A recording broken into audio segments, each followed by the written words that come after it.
Magandang gabi sa ating lahat. Narito po ang ating weather update. Mahinang habagat ay naapektuhan pa rin sa dito lamang po sa may extreme northern Luzon. Kasalukuyan po, may nabuo pong low pressure area. Malapit ito sa Taiwan at Batanes area.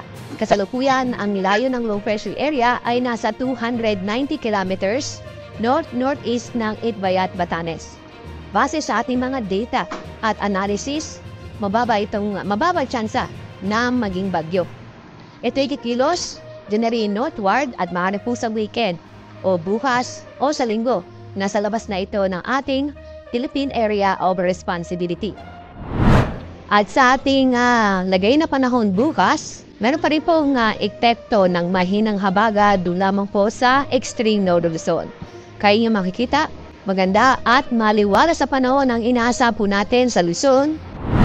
Ganun din po sa Visayas at sa Mindanao. Maliban sa maganda at maliwalas sa panahon, may tsansa pa rin po na mga bigla ang buhos na ulan. Dulot ng thunderstorm, kadalasan po yan sa hapon o sa gabi.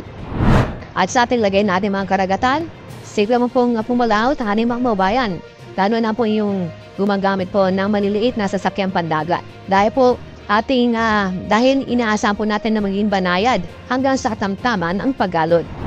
Pagdating po sa ating 3-day weather outlook, pagdating po ng linggo, itong epekto ng mahinang habagat ay hindi na po aabot sa ating bansa. Pero maaari po sa Lunes o Martes, babalik po ang habagat o southwest monsoon at inaasa ating unang maapektual doon po sa may extreme northern Luzon.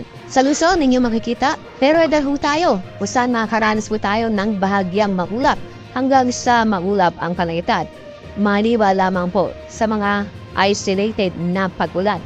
Sa mga lugar po sa Visayas, galing din po ang inaasa po natin sa susunod ng 3 araw. Maganda at maliwalas ang panahon. Masisilayan po natin si Haring Araw.